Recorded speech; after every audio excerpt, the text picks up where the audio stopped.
로마서 강의 22번째 시간입니다. 로마서 8장 다음 주까지 하면 8장이 끝나요. 여러분 8장을 한 100번 읽으시고 할 수 있으면 8장을 여러분이 암송하세요. 저는 영어하고 한국어로 된 성경을 앞뒤로 딱 한 장 인쇄가 돼서 코팅을 했어요. 그래서 틈틈이 읽고 다음 주까지는 다 암송하려고 결심하고 있습니다. 다 암송을 못해도 자꾸 큰 소리로 읽으면요 성경을 읽는 자에게 복이 임할 줄로 믿습니다. 이 8장은 성령장이죠. 그래서 이 성령장에서 저와 여러분이 다 성령의 사람인 것을 깨달아요. 예수 믿고 구원받으면 성령이 우리 가운데에 내주하세요. 그래서 우리는 성령의 사람, 시작, 성령의 사람이 되는 거예요. 성령의 사람의 거룩한 별명들이 있어요. 결코 정죄함이 없는 자다, 성령의 빚진 자다, 양자의 영을 받은 자다, 궁극적 소망을 가진 자다, 자녀의 특권을 가진 자다, 그리고 지난주에 성령의 도움을 받는 자 그랬습니다. 우리가 연약하지만 성령님은 스탠바이 옆에서 항상 우리를 도우시기 위해서 기다리시는 보혜사이세요. 근데 특별히 우리가 기도를 할 줄 모를 때 우리의 기도를 탄식함으로 도와주신다고 그랬어요. 오늘 이 본문은 너무나도 유명한, 아마 우리 그리스도인들이 제일 좋아하는 말씀일 겁니다. 특히 8장 28절, 합력하여 선을 이루는 자, 시작, 합력하여 선을 이루는 자. 합력하여 선을 이루는 게 뭘까? 모든 것을 합력하여 선을 이루신다. 우리 그 말씀 한 절만 붙들고 자의적으로 해석하는 경우가 많아요. 자기 뜻대로 성경을 해석을 해요. 근데 사실 이 8장 28절은 29절과 30절 세 절을 묶어서 반드시 묵상을 해야 됩니다. 여기서 우리는 합력하여 선을 이루는 게 뭐냐, 그 본질을 먼저 알아야 됩니다. 자, 8장 28절을 우리 다 같이 다시 읽습니다. 시작. 우리가 알거니와 하나님을 사랑하는 자 곧 그의 뜻대로 부르심을 본 자들에게는 모든 것이 합력하여 선을 이루느니라. 이 말씀이 굉장히 우리에게 좋은 이유가 모든 것이 합력하여 선을 이룬다니까 만사형통하는 걸로 생각하기 때문에 그래요. 근데 여러분, 이건 세속적인 어떤 낙관주의가 아니에요. 그저 하나님이 우리를 다 잘되게 하신다, 그런 어떤 근거 없는 낙관론이 아닙니다. 자기 확신이 아닙니다. 이것은 바로, 이 선이라는 건 바로 뭐냐면 궁극적인 우리의 구원이에요. 다시 말해서 하나님이 저와 여러분 구원하시는 일에 절대 실패하지 않으신다 하는 뜻입니다. 우리 앞에 구절에서 우리가 마땅히 빌 바를 알지 못한다고 그랬잖아요. 기도하는 거 우리 잘 몰라도 괜찮아. 그런데 여기 우리가 알거니와 그랬어요. 따라합시다. 알거니와. 이거 반드시 이건 알아야 돼요. 우리가 알거니와, 우리가 확신을 가지고 알아야 되는 건 뭐냐면요, 하나님께서 시작하신 이 구원의 은혜를 절대로 하나님은 완성시켜 주신다, 그 말이에요. 여러분, 저와 여러분의 가장 큰 최고의 축복이 바로 구원이에요. 구원. 이 로마서의 주제는 바로 구원의 복음이에요. 구원의 복음. 복음은 구원을 주시는 하나님의 능력이다. 근데 그 구원은 바로 오직 믿음으로 받는다. 이게 바로 로마서의 주제입니다. 복음, 구원, 믿음. 시작. 복음, 구원, 믿음이에요. 근데 이 구원을 하나님이 이루시는데 합력해서, 즉 우리가 실수하고 죄짓고 또 문제가 있고 장애물이 있고 마귀가 공격하고 어떤 때는 우리들이 스스로 낙심할지라도 모든 일에 합력하여 선을 이룬다. 이 모든 것은 말 그대로 좋은 것만이 아니라 나쁜 것도 다 포함되는 거예요. 여러분, 우리가 빵을 만들 때 그 인그리디언트라고 그래가지고 그 빵에 들어가는 여러 가지 그 요소가 있잖아요. 여러 가지 재료가 있잖아요. 밀가루 있죠, 그렇죠? 제일 중요한 게 밀가루, 그 다음에 설탕, 소금, 버터, 이스트, 그다음 물을 그래가 반죽을 해가지고 오븐에다가 구우면 너무너무 냄새도 좋고 보기도 좋은 맛있는 빵이 되잖아요. 그 빵이 뭐냐면 선이에요, 선. 그런데 그 빵 안에 있는 각종 이 재료가 다 다 좋은 것만은 아니거든요. 그리고 그거 하나하나를 여러분이 어떻게 먹을 수 있어요? 밀가루 하나가 여러분 먹기 힘들어요.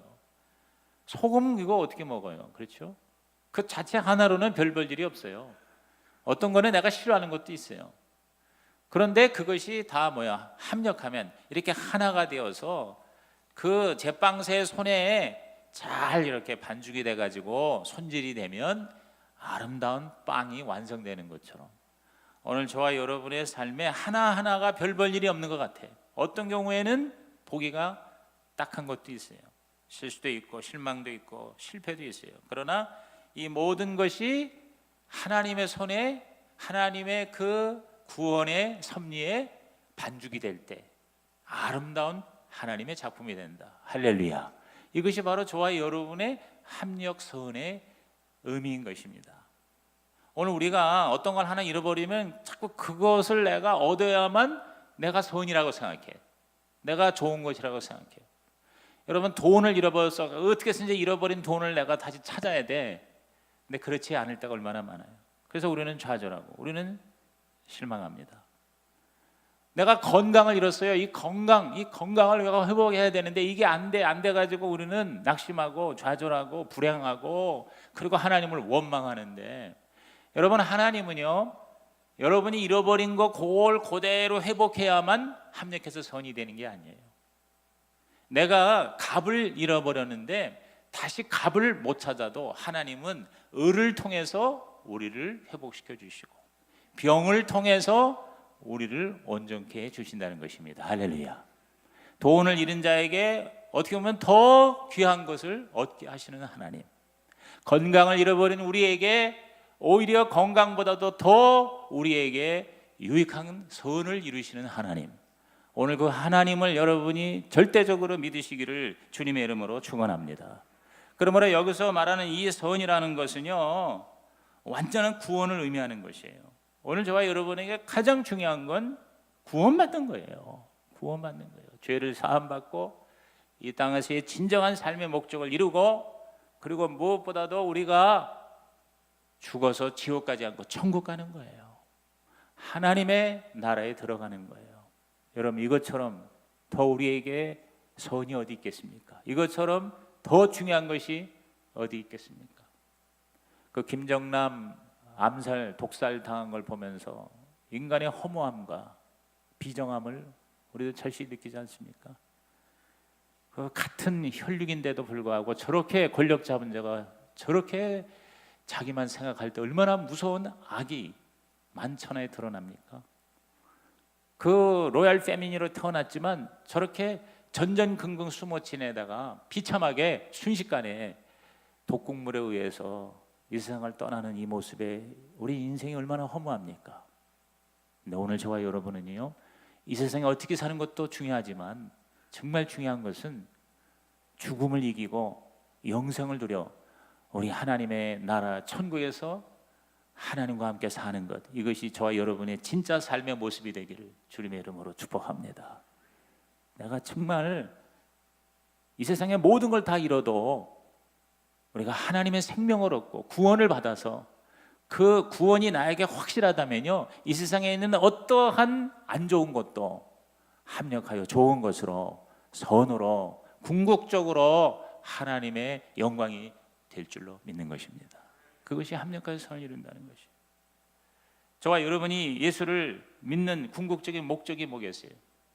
두 가지예요. 여러분 오늘 다 잊어먹어도 이거를 기억하세요. 저와 여러분이 구원받는 거는 내가 천국 간다 이거 이전에 더 중요한 게 있어요. 그게 뭐냐면요 나를 위해서 이 땅에 와서 십자가에서 죽으시고 부활하신 그 예수님, 그 예수님을 영화롭게 하는 것이요 저와 여러분의 구원받은 첫 번째 목적이 돼야 돼요. 이게 29절입니다. 그러니까 28절은 29절과 연결해서 여러분이 뜻을 해석해야 돼요. 성경은 자기 취향에 자의적으로 해석해서는 안 돼요.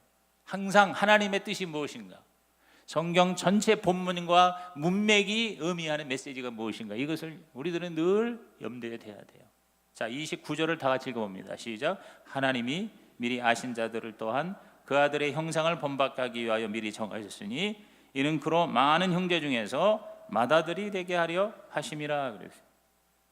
자, 29절과 30절이 우리의 구원의 모습을 단계적으로 이따가 마지막 제가 설명할 텐데, 저와 여러분이 하나님의 뜻에 의해서 구원을 받은 전체의 모든 이 과정은요, 그 첫 번째 목적이 그로 많은 형제 중에서 맏아들이 되게 하려 함이라. 여기서 그가 누굴까요?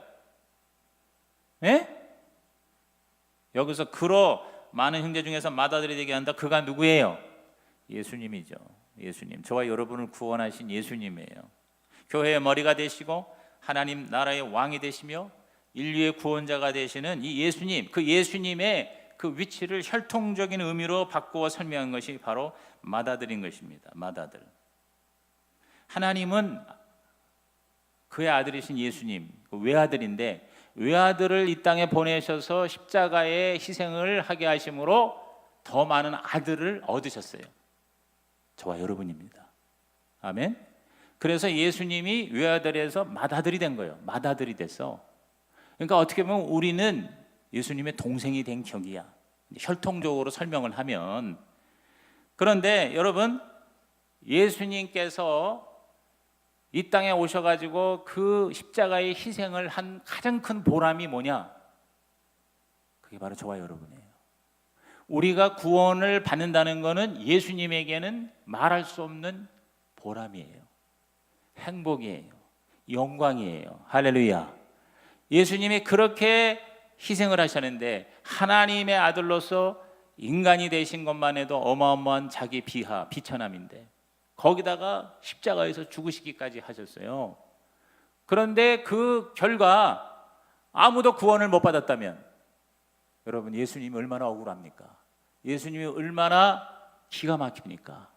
그런데 저와 여러분이 복음을 받아들여서 예수 믿고 구원받았습니다. 내가 구원받은 거는 예수님을 영화롭게 하는 것이다. 이해가 되시면 아멘 하시기 바랍니다. 여러분, 정말 우리가 이렇게 영화롭게 한다, 높이 이렇게 찬양한다. 저는 이 북한을 보면서 그 김정은이가 자기를 지금 우상화하잖아요. 그렇죠? 그 아직 30초밖에 안 된 사람이 그냥 모든 사람이 70 먹은 노인도 그냥 무릎을 꿇어 벌벌 떨어요. 그 여러분 지난번 75회 김정일 생일 기념 뭐 어쩌고 하는데 오는데 그냥 뭐 미친 듯이 열광하면서 김정은을 찬양합니다. 왜? 먹고 살기 위해서. 그렇죠? 죽지 않기 위해서. 조금만 눈에 나면 처형당합니다. 그러니까 기뻐서 하는 것도 아니야. 억지로 하는 거예요. 단지 이 세상의 육체적 생명을 유지하기 위해서 한 인간을 숭배합니다. 영화롭게 합니다. 높여드립니다. 오늘 저와 여러분이 구원받았다는 건 뭐냐면요, 바로 예수님을 높여드리는 거예요. 우리는 단지 먹고 사는 그런 육체적인 생명이 아니에요. 그거보다 더 훨씬 큰 영생, 영원한 생명을 나에게 주신 주님을 기쁘시게 하는 거예요. 그리고 억지로 하는 것도 아니고 뭐예요? 자발적으로 하는 거예요. 오늘 여러분이 이 자리에 와서 예배를 드리는 것은 나를 구원하신 예수님을 지금 예배하고 높여드리고 영화롭게 하기 위해서 기쁘고 즐겁게 자발적으로 나와 계신 줄로 믿는 것입니다. 그게 내가 구원받은 뭐예요? 목적이에요. 그래서 사도 바울은 수많은 곳에서 이러한 주님을 높이는 찬양을 하고 있어요. 자, 빌립보서 2장 9절 보십시오. 다 같이 읽어봅니다. 이러므로 하나님이 그를 지극히 높여 모든 이름 위에 뛰어난 이름을 주사 그랬어요. 가장 높은 이름을 가지신 예수님, 모든 족속으로부터 세세무궁토록 영광 받으시게 하는 것, 이것이 바로 저와 여러분이 구원받은 궁극적인 목적인 것이에요. 그러니까 우리가 이 전도도 그래요. 전도를 왜 우리가 해야 되는 거 하니, 영혼을 구원해서 나만 주님을 높이는 게 아니라 다른 사람도 구원받아서 예수님을 찬양하고 감사하고 높여드림으로 예수님이 맏아들로서의 영광을 더 누리도록 하는 것이 전도예요. 다시 말해서 예수님의 동생을 많이 만들어 드리는 거예요. 여러분, 왕이 백성이 많을 때 더 영광을 받죠. 아니 뭐 백성이 하나인데 하나 통치하는 왕이 무슨 왕이야? 수많은 백성들이 많을수록 왕의 영광은 더 드러나잖아요. 예수님의 영광이 드러난다는 게 뭐냐면 더 많은 사람이 구원을 받아서 예수님을 구주로, 예수님을 주님으로 믿고 높여드리고 찬양할 때 우리 예수님이 더 영화롭게 될 줄로 믿는 것입니다. 그러니까 쉽게 말하면 예수님이 맏아들 영광을 받는다는 건 뭐냐면 그게 바로 예수님의 동생을 많이 만들어드리는 거예요. 그게 바로 전도예요. 그게 바로 영혼 구원이에요. 그래서 우리가 지상명령에 모든 족속으로 제자를 삼는 일에 우리 교회는 전심전력을 해야 한다는 것이에요. 오늘 여러분께서 정말 맏아들의 예수님의 영광을 높여드리는 그런 구원받은 자 성령의 사람이 되시기를 주님의 이름으로 축원합니다. 내가 예수 믿었다는 것만으로도 예수님은 기뻐하세요. 왜? 당신의 영광이 나타나는 거예요. 그다음에 두 번째, 우리가 예수 믿고 구원받은 그 목적은 뭐냐면 이제 나예요. 나를 위해서예요. 예수님의 형상을 그대로 본받는 것, 이것이 바로 나에게 직접적으로 해당되는 목적인 것입니다. 예수님을 높여드리면서 나도 높아지는 거예요. 그건 마치 예수님께서 요한복음 17장 4절 5절에 보면은 예수님이 이런 말씀하세요. 아버지여, 아버지께서 내게 하라고 하신 것을 내가 이루어 아버지를 영화롭게 하였사오니 이제 나도 아버지와 함께 영화롭게 하옵소서. 똑같은 게 우리도 예수님을 영화롭게 함으로 우리도 예수님처럼 영화로운 존재가 되는 것, 이것이 바로 구원받은 저와 여러분의 궁극적인 목적인 것입니다. 그냥 이렇게 적당히 살다가 그저 가까스로 천국에 들어가는 정도가 아니라 저와 여러분의 가장 큰 인생의 목적은 예수님처럼 되는 거예요. 예수님을 닮아가는 거예요. 예수님의 형상과 모양을 우리들이 내 걸로 하는 거예요. 그래서 사도 바울은 자신의 삶의 목적에 대해서 여기저기서 아주 중요한 고백을 했는데, 저는 가장 아주 확실하게 멋있게 고백한 것이 고린도전서 10장 31절 이하라고 생각해요. 그래서 저는 새가족 신방을 할 때는 이 말씀을 본문으로 설교를 해주기를 굉장히 좋아합니다. 자, 고린도전서 10장 31절에서 11장 1절 말씀을 다 같이 읽어봅니다. 그런즉 너희가 먹든지 마시든지 무엇을 하든지 다 하나님의 영광을 위하여 하라. 유대인에게나 헬라인에게나 하나님의 교회 하나 거치는 자가 되지 말고 나와 같이 모든 일에 모든 사람을 기쁘게 하여 자신의 유익을 구하지 아니하고 많은 사람의 유익을 구하여 그들로 구원을 받게 하라. 내가 그리스도를 본받는 자가 된 것 같이 너희는 나를 본받는 자가 되라 그랬어요. 여기 사도 바울이요, 예수님처럼 두 가지의 모든 걸 걸었어요. 하나님께 영광이에요. 먹든지 마시든지 하나님께 영광 돌리는 거. 여러분, 예수님도 이 땅에 오셔서 하나님 앞에 영광을 돌렸어요. 아버지 영광을 위하여 나는 존재한다 그랬어요. 근데 그 아버지께 영광을 돌리는 삶의 모습이 뭐냐면 순종이에요. 순종. 따라합시다. 순종. 예수님 삶의 첫 번째 특징이 뭐냐면 순종이에요. 순종. 그러니까 저와 여러분이 예수님을 닮아간다는 건 뭐냐? 순종의 삶을 사는 거예요. 그리고 또 여기 뭐라고 했어요? 다른 사람의 유익을 구하여 그들로 구원을 받게 하라. 즉 자기의 유익을 구하지 않고 다른 사람의 유익을 구하는 것, 이게 바로 뭐냐면 섬김이에요. 따라합시다. 섬김. 그러니까 예수님이 이 땅에 오셔서 뭐라고 했어요? 내가 섬기러 받으러 온 게 아니라 섬기러 왔노라 그랬어요. 그래서 많은 사람을 섬긴 거예요. 가장 큰 섬김이 뭐예요? 십자가의 희생을 통해서 죽어가는 죄인을 구원해 주신 거예요. 그러니까 아버지께는 순종하고 사람들에게는 구원을 준 거예요. 이게 바로 예수님의 삶의 모습이잖아요. 예수님의 삶의 특징 두 가지를 요약한다면요, 순종과 섬김. 시작. 순종과 섬김입니다. 그러니까 우리가 거기 11장 1절에 내가 그리스도를 본받는 자가 된 것 같이 너희는 나를 본받는 자라. 바울은 그리스도를 본받는 데 모든 걸 걸었어요. 어느 정도로 자기가 최선을 다하는 거니? 성도들에게 나를 본받으라 할 정도로. 왜? 내가 예수님을 본받는 것처럼 너희는 나를 본받으라. 그 말은 자기 따라하라는 의미도 있지만 나처럼 예수님을 본받으라 하는 의미인 것이거든요. 그러니까 예수님을 본받는다는 게 뭡니까? 여러분, 이것이 굉장히 추상적이 돼서는 안 됩니다. 우리 생명의 삶에서 강의할 때 여러분 강의 들으시는 분 거의 다 잊어먹을지 모르지만 예수님 삶의 특징은 두 가지 요약한다면 순종과 섬김이에요. 여러분이 정말 예수님을 닮아간 원하십니까? 그렇다면 여러분은 순종의 삶을 사시기를 주의 이름으로 부탁을 드립니다. 근데 오늘 순종이 별로 인기가 없어요. 사람도 순종하지 않습니다. 여러분, 순종이 뭡니까? 순종이라는 게 뭐예요? 여러분이 매일 아침에 일어나자마자 하나님이 여러분에게 육성으로 뭐뭐 해라 이런 말을 듣는 사람은 그 말에 순종하시면 돼요. 근데 대부분은 그렇게 듣지 않았습니다. 여러분이 가정에서는 부모에게 순종하는 겁니다. 여러분이 직장에서는 상사에게 순종하는 겁니다. 학교에서는 선생님에게 순종하는 겁니다. 여러분, 교회에서는 주의 종에게 순종하는 거예요. 근데 오늘날 너무나도 많은 사람들이 신앙생활, 교회생활 하면서 순종을 별로 신경을 안 써요. 순종하지를 않아요. 다 자기 뜻이 있어요. 자기 주장을 합니다. 뭘 좀 하라고 그러면 다 그게 뭐 어디 가서 도둑질 하라는 말이 아니거든요. 뭐 기도하라, 전도해라, 봉사해라, 어디 가서 좀 은혜를 받으세요. 그럼 다 뭐냐면은 예, 아멘 이렇게 하는 사람들 찾아보기 힘들어요. 여러분 자신 한번 돌아보세요. 여러분이 정말 예수님을 닮아간다는 거는요, 내가 이해가 안 돼도, 내가 내 생각하고 달라도 여러분의 권위에 여러분이 뭐예요? 순종하는 거예요. 근데 너무나도 많은 사람이 순종의 은혜를 잃어버리는 거예요. 순종하는 사람들이 쉽지가 않아요. 그 다음에 섬김이는 겁니다. 우리는 자꾸 섬김을 받으려고 그래요. 교회에서도 나를 누군가가 자꾸 인정해주고 나에게 자꾸 섬겨줘야 내가 보람이 있다고 생각해요. 직분을 받았으면 내 직분에 많은데 왜 너희들 나를 안 섬겨? 아니죠. 그걸 뒤집어야 되는 거거든요. 우리는 섬겨야 된단 말이에요. 예수님처럼 섬겨야 하는 거예요. 예수님이 어느 정도 섬겼습니까? 예수님이 제자들의 발을 닦았단 말입니다. 하나님의 아들이고 하나님이신 예수님이 이 땅에 내려오신 것도 기가 막힌데, 이 땅에 오셔가지고 그 죄인들을 예수님이, 하나님의 아들이 섬겼단 말이죠. 그러니까 예수님의 삶은 아주 복잡하고 어려운 게 아닙니다. 순종과 섬김이라고 하는 두 가지 특징이 있어요.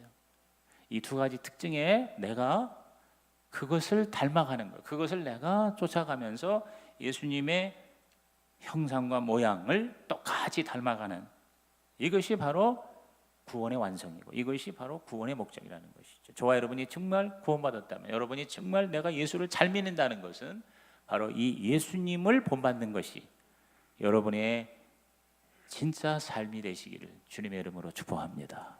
우리가 예수님처럼 기적을 행할 수는 없어요. 뭐 무리를 거는다든가, 오병의 기적이 일어난다거나, 아니면 막 받으면 눈을 뜨듯이 우리가 뭐 예수님 닮아간다고 그래서 그렇게 기적을 행할 수는 없어요. 뭐 진짜 성령의 역사에서 지금도 뭐 그런 경우가 있을 수 있어요. 그러나 우리가 배울 수 있는 것은 순종은 배울 수 있잖아요. 섬김은 배울 수 있잖아요. 그렇죠? 내가 초자연적인 기적을 해서 뭔가 사람에게 보여줄 수는 없어도 우리가 하나님 안에서 나의 위의 권세에 내가 뭐요? 순종하는 거예요. 주님의 말씀에 내가 따르는 거예요. 그래서 여러분이 순종과 섬김을 통해서 여러분이 예수님처럼 되시기를, 예수님의 형상과 모양과 영광이 우리에게도 임하시기를 주님의 이름으로 축원합니다. 그것이 뭐요? 합력하여 선을 이룬다고 하는 선의 진정한 개념이에요. 그래서 빌립보서 3장 21절에 우리 다 같이 읽습니다. 그는 만물을 자기에게 복종하게 하실 수 있는 자의 역사로 우리의 낮은 몸을 자기 영광의 몸의 형체와 같이 변하게 하시리라.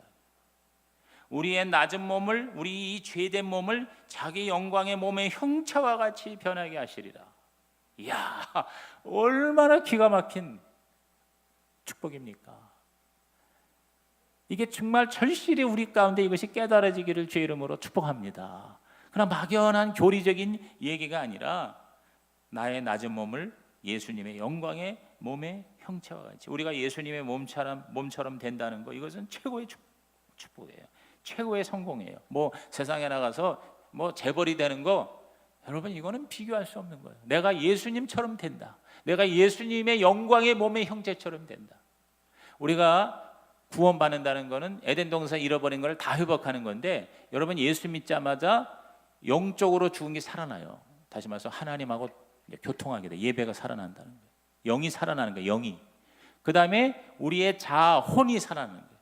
이게 뭐냐면 이제 저와 여러분의 모든 성품이 예수님의 성품으로 바뀌게 되는 거예요. 그 다음에 마지막으로 마지막 구원이 뭐냐면 몸이 살아나는 거예요. 우리의 죽을 몸이 나중에 부활의 몸으로, 영화로운 몸으로 되어서 이제 몸의 구원을 우리가 기다리는 거예요. 저와 여러분이 나중에 천국 갈 때는 무슨 영만 가는 게 아니에요. 우리의 영혼력이 다 살아서 구원받는 거예요. 저와 여러분의 영혼과 우리의 혼과 우리의 육체가 다 뭐냐면 처음에 하나님이 원래 죄짓기 전에 창조한 그 모습으로 다시 회복이 되어서 우리 하나님의 나라에서 주님의 영광처럼 영원토록 살게 될 줄로 믿는 것입니다. 오늘 이러한 여러분의 삶이 우리의 하나님의 이 보장된 말씀으로 흔들림이 없기를 주의 이름으로 축복합니다. 그 다음에 두 번째 포인트가 합력선의 조건입니다. 자, 그럼 그런 선을, 그런 최고의 선을 하나님이 이루시는데 그 조건이 뭐냐? 두 가지죠. 첫째, 28절 다시 보세요. 우리가 알거니와 하나님을 사랑하는 자 그랬어요. 따라합시다. 하나님을 사랑하는 자. 이 하나님을 사랑한다는 거는 뭐냐면 하나님을 믿는 자예요. 진짜 믿는 자는 바로 사랑하는 자입니다.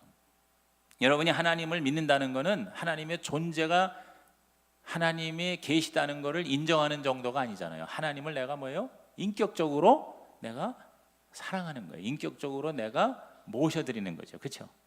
여러분, 마귀도 하나님을 믿어요. 그러나 마귀는 하나님을 사랑하지 않아요. 그래서 야고보 선생이 야고보서 2장 19절에 네가 하나님은 한 분이신 줄을 믿느냐? 잘하는도다. 귀신들도 믿고 떠느니라 그랬어요. 여러분, 귀신도 하나님을 믿어요. 그러나 사랑하진 않잖아요. 그러니까 여기서 하나님을 사랑한다는 건 뭐냐면 진짜 믿는 거죠. 제대로 믿는 거죠. 하나님을 인격적으로 믿고 하나님을 모셔드리고 하나님을 사랑하고, 그래서 하나님이 원하는 대로 내가 살아가는 거죠. 하나님의 뜻을 내가 이루어 나가는 거죠. 하나님이 하라는 걸 하는 거죠. 하나님의 계명을 이루는 것이죠. 이렇게 하나님을 내가 사랑해서 어느 정도로, 마태 22장 37절에 예수께서 이르시되 내 마음을 다하고 목숨을 다하고 뜻을 다하여 주 너의 하나님을 사랑하라 그랬어요. 한번 따라합시다. 마음을 다하고 목숨을 다하고 뜻을 다하여. 여러분, 진짜 이렇게 하나님을 여러분이 사랑을 하고 있습니까? 한번 자문을 한번 해볼 필요가 있어요. 진짜 내가 그저 교회를 나오고 헌금도 드리고 교회 생활을 하지만 진짜 내가 하나님을 마음을 다하고 목숨을 다하고 뜻을 다해 사랑하는가? 하나님은 나를 그렇게 사랑하셨는데, 하나님의 마음을 다하고 목숨을 뜻을 다해 사랑하신 증거가 예수님인데, 예수님을 내가 믿어서 예수님 때문에 내가 이제 구원을 받았는데 내가 정말 하나님을 그렇게 사랑하는가 하고 자기를 한번 돌아올 필요가 있어요. 그렇게 진짜 하나님을 사랑한다면 하나님을 우리는 100% 믿을 수밖에 없어요. 그러니까 나에게 만약에 문제가 생기고 나에게 억울한 일이 생기고 나에게 어떤 시련과 재난이 다가와도 진짜 하나님을 믿고 하나님을 사랑하기 때문에 이것조차도 궁극적으로 하나님께서 합력해서 선을 이루실 것을 내가 확신하는 것입니다. 아멘입니까? 근데 진짜 하나님을 내가 믿지 못하고 진짜 하나님을 사랑하지 않으니까 웬만한 일이 오면은 쉽게 낙심하는 거예요. 쉽게 하나님을 부인하는 거예요. 아니, 하나님이 계시면 이럴 수 있습니까? 여러분, 이런 말 잘하잖아요. 하나님한테 내가 얼마나 기도하고 헌신했는데 아니 이렇게밖에 안 됩니까? 왜 내 병을 안 고쳐줍니까? 왜 내 사업이 일어나지 못합니까? 내가 이렇게 경제적으로 지금 미칠 것 같이 허덕이는데 아니 하나님이 계시면 아니 나를 이렇게 내버려 둡니까? 여러분, 그것이 진짜 하나님을 마음을 다하고 목숨을 뜻을 다해 사랑하는 것입니까? 솔직히 그거는 누가 물어봐도 그렇지 않은 거예요. 진짜 내가 하나님을 마음을 다해 목숨을 뜻을 다해 사랑한다면은요, 나에게 어떤 일이 일어나도 나는 뭐예요? 끝까지 하나님을 나는 의지해야 돼요. 나는 하나님을 신뢰해야 돼요. 그리고 나는 하나님을 놓치지 말아야 돼요. 그리고 하나님께 감사하고 찬양해야 돼요. 동의하시면 아멘 하시기 바랍니다. 그게 바로 하나님을 사랑하는 자예요. 그리고 그 뜻대로 부르심을 입은 자다. 여기서 이 뜻대로 부르심을 입었다는 건 뭐냐면요, 바로 하나님의 구원을 받았다는 거예요. 거듭난다는 거예요. 하나님이 부르셨어요. 이 부르심은 이제 좀 더 여러분이 이해를 하려면 두 가지로 이해해야 돼요. 첫째는 구원 초청의 부르심이에요.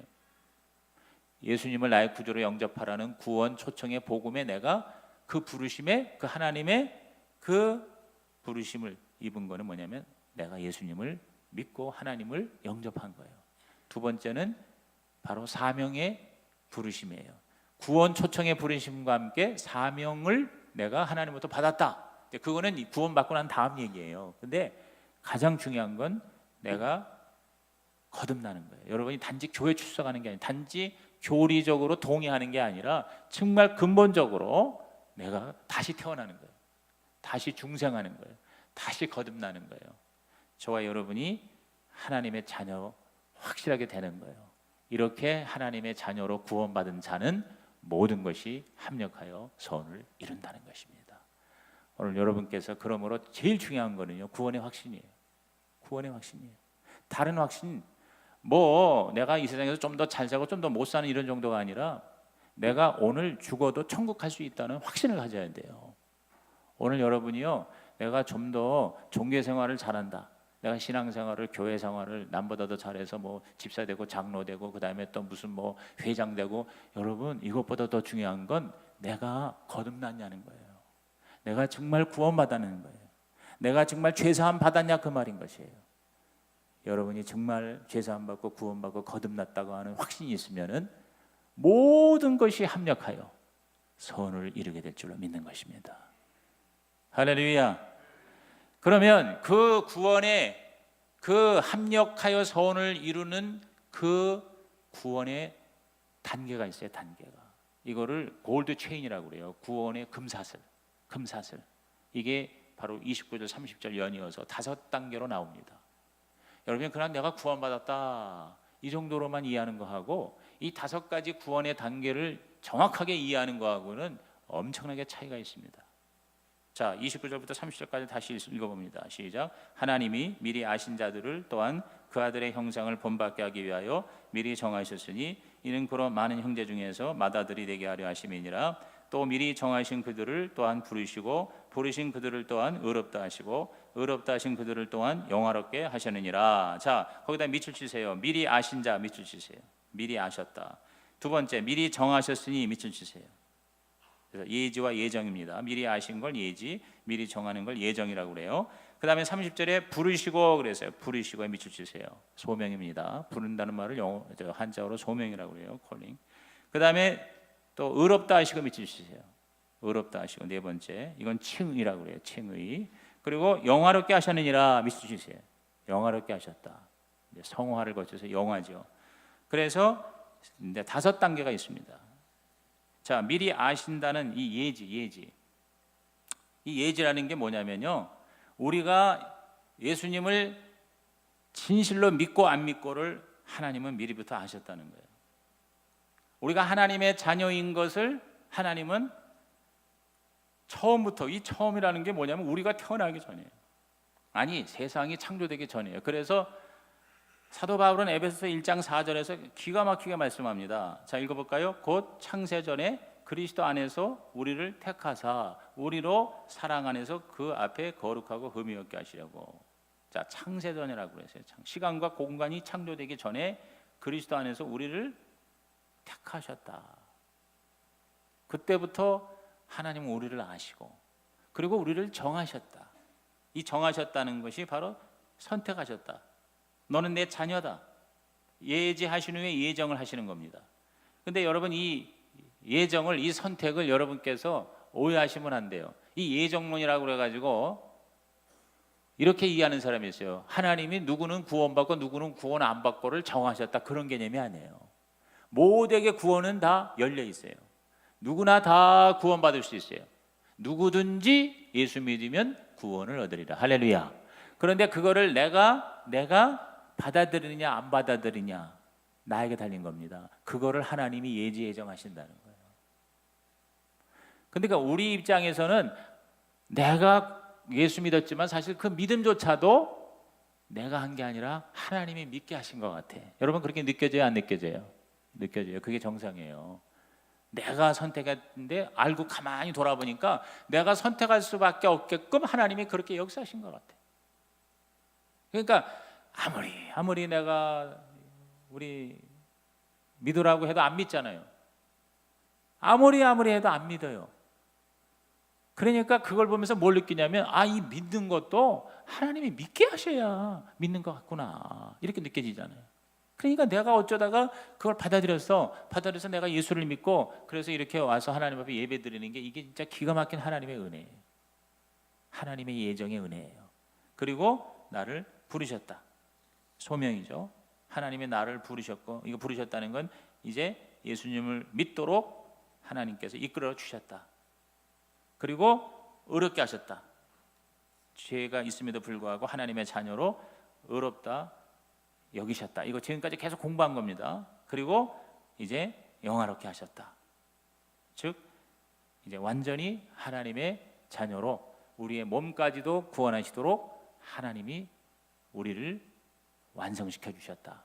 우리한테는 미래지만 여기 보니까 다 과거로 돼 있어요. 분명히 영화롭게 하셨다고 그랬잖아요. 하셨다.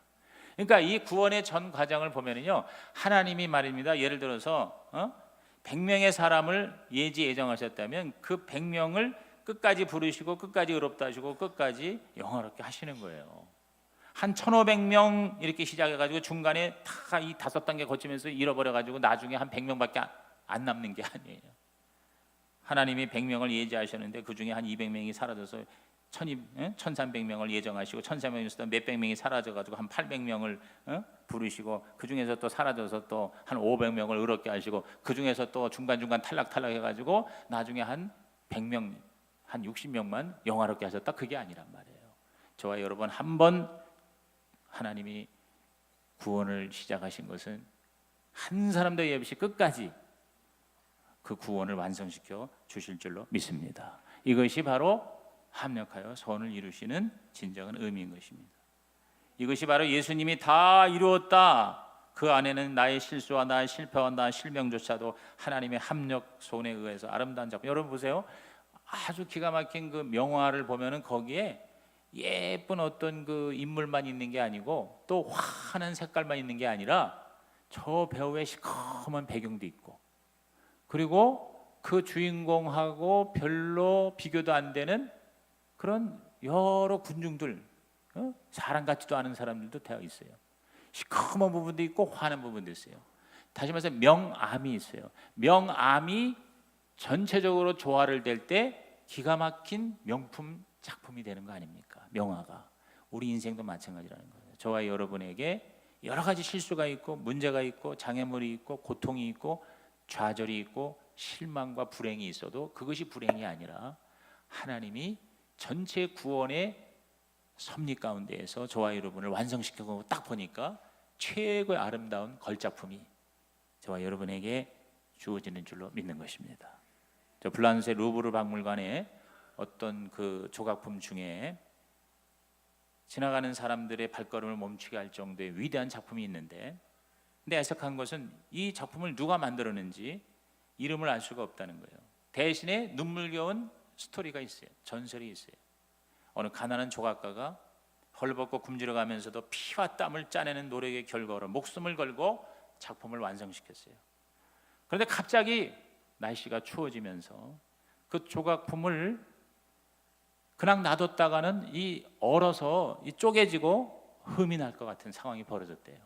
그래서 이 조각가가 어떤 난방 장치가 불가능하니까 자기 입던 옷을 벗어서 자기가 만든 조각 작품에다 입힌 거예요. 그러고는 자기는 얼어 죽었다는 거예요.